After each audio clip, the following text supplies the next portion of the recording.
Good morning, YouTubers. It's a beautiful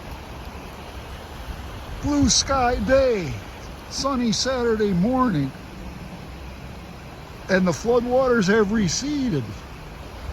And we're about 4 or 5 miles down from the golf course.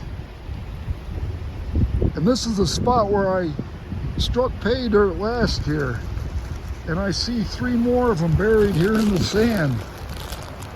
The floodwaters washed them down, and I'm going to harvest them.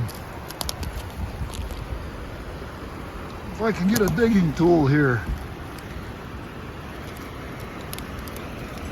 I'll have to use this stick.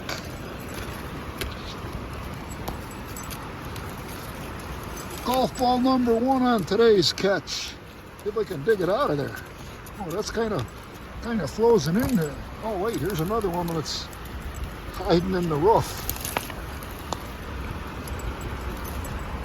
Okay, that's the title is 5. 5 in the bag. I should have bought a screwdriver, son of a gun. I'll have to go caveman style here. Caveman it.